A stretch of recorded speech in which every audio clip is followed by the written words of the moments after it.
Bismillahirrahmanirrahim. Assalamu alaikum. Class 9, Chapter 8 Thermal Properties of Matter. And the topic we'll discuss today is latent heat and the phase change. So let's move. Latent heat. So before moving toward the latent heat, हमें जो basically चीज़ समझनी है that is phases of matter. Because latent heat में क्या होगा कि हम heat provide करेंगे और heat provide जब हम करेंगे तो matter अपना temperature above करने के बजाय temperature increase करने के बजाय अपना phase change करेगा. ठीक. तो हमें पता होना चाहिए कि मैटर के कितने phases हैं. मैटर हमारे पास सबसे पहले matter is something that occupy space and have volume. We know that. अब ये जो मैटर है इसके तीन फेजेस हम देख रहे हैं यहाँ पे, solid, liquid and gas. Plasma को हम यहाँ पे नहीं देखते because we know that plasma is the state of matter which is achieved at a very high temperature. हम बहुत हाई टेम्परेचर करते हैं, 1000 केल्विन से भी ज़्यादा करते हैं, तो तब जाके हमारे पास प्लाज्मा आता है. So we'll discuss only these three matter state, solid, liquid and gas. अब हमने ये डिस्कस करना है how these phases are change. हमारे पास सॉलिड लिक्विड में कैसे चेंज हो रहा है और लिक्विड गैस में कैसे चेंज हो रहा है. ठीक. सो फेज चेंज की बात करते हैं. फेज चेंज मतलब सॉलिड लिक्विड में चेंज हो रहा है, लिक्विड गैस में चेंज हो रहा है. तो देखिए, जब हम बात करते हैं फेज चेंज की तो वी नो दैट कि सॉलिड में हमारे पास जब मॉलिक्यूल्स एक दूसरे से बॉन्डेड होते हैं तो उनकी जो आपस में बॉन्डिंग होती है वो बहुत स्ट्रांग होती है. उन्हें तोड़ने के लिए we need the more energy, हमें ज़्यादा एनर्जी चाहिए होती है. जब हम उनकी एनर्जी को तोड़ देते हैं तब हमारे पास वो क्या होंगे, लिक्विड में चेंज होंगे. सो कहता है internal energy store as a bond between the atom and molecule. जो उनकी इंटरनल एनर्जी होती है ना किसी भी मॉलिक्यूल की, किसी भी एटम की, वो एज अ बॉन्ड उनके बॉन्डिंग के फॉर्म में स्टोर होती है.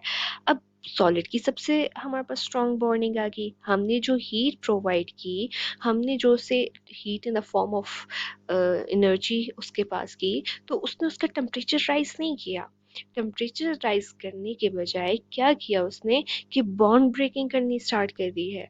अब जब बॉन्ड ब्रेकिंग होगी तो क्या होगा, उसकी बॉन्डिंग कम होगी, स्ट्रेंथ कम होगी. जैसी स्ट्रेंथ कम हुई तो हमारे पास लिक्विड सॉलिड चेंज हो गया लिक्विड में. अब लिक्विड की बात पे आ जाए तो लिक्विड की जो बॉन्डिंग होगी वो इतनी स्ट्रांग नहीं होगी. वो तो हम जल्दी जल्दी से मतलब कम एनर्जी से भी तोड़ सकते हैं. तो हम फिर दोबारा से उसे एनर्जी देंगे और जब फिर से उसे एनर्जी देंगे the liquid will change into the gas. Heat transformation कि हीट की ट्रांसफॉर्मेशन कैसे हो जाती है. देखिए, जैसे यहाँ पे आप देख रहे हैं हमारे पास वाटर एज अ आइस, हमने ली आइस ली. अब आइस और वाटर एंड आइस दोनों आ गए.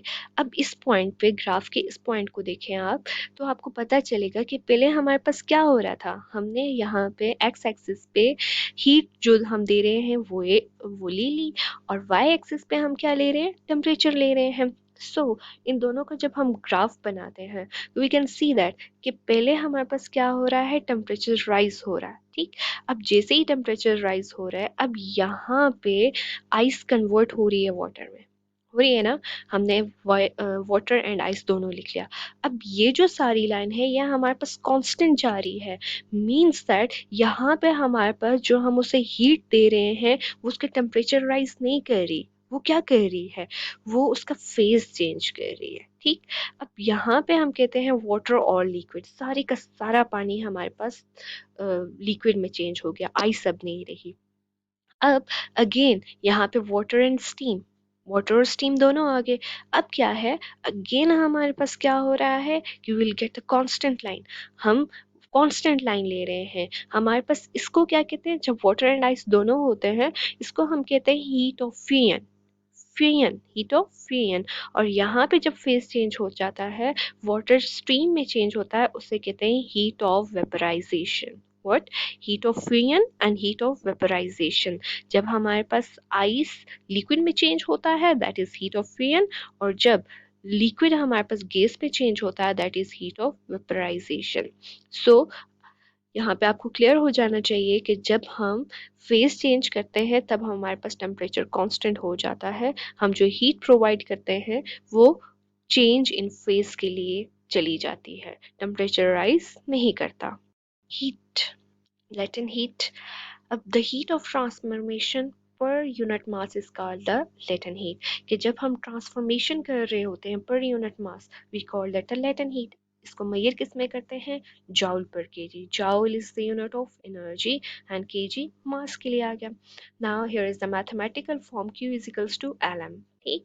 अब कहता है कि हमारे पास जब हमने 1 ग्राम ऑफ आइस को मेल्ट करना है टू द या उसका टेम्परेचर राइज करना है टू 100 डिग्री सेंटीग्रेड या 0 degree centigrade to 80 degree centigrade, means that कि हमें आइस दी हुई है. आइस का क्या होता है? 0 डिग्री सेंटीग्रेड होता है ना आइस का टेम्परेचर. तो वो कहता है 80 डिग्री सेंटीग्रेड पे आपने उसे लेके जाना है. तो आपको बहुत ज़्यादा एनर्जी चाहिए होगी. क्यों?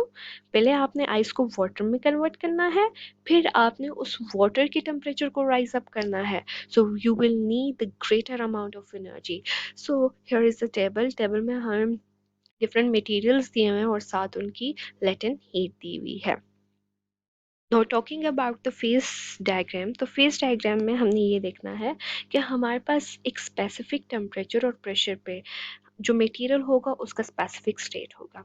अब हमारे पास हर एक मटेरियल के लिए एक ऐसा पॉइंट आता है जब उसमें सॉलिड, लिक्विड और गैस तीनों जो स्टेट्स हैं वो एग्जिस्ट कर रही होती हैं. हमारे पास तीनों इक्विलिब्रियम की फॉर्म में तीनों एक साथ एग्जिस्ट करती हैं. उसे हम कहते हैं ट्रिपल पॉइंट. क्या कहते हैं? Triple point. हमारे पास सॉलिड, लिक्विड एंड गैस तीनों की तीनों स्टेट्स हमारे पास कोरिलेट कर रही होती हैं, एग्जिस्ट कर रही होती हैं. Now the next one is critical point. Critical point में वो कहता है there is no difference between the liquid and a gas. हमारे पास liquid और gas दोनों में हमारे पास difference नहीं हो सकता. हमारे पास एक ऐसी condition होती है जब liquid और vapor दोनों आइडेंटिकल हो जाते हैं. हमारे पास लिक्विड चेंज हो रहा होता है गैस में, तो हमारे पास लिक्विड और गैस क्या हो जाता है? Identical. As you can see here it is the triple point. यहाँ पे हमारे पास तीनों स्टेट एग्जिस्ट कर रही हैं. ठीक.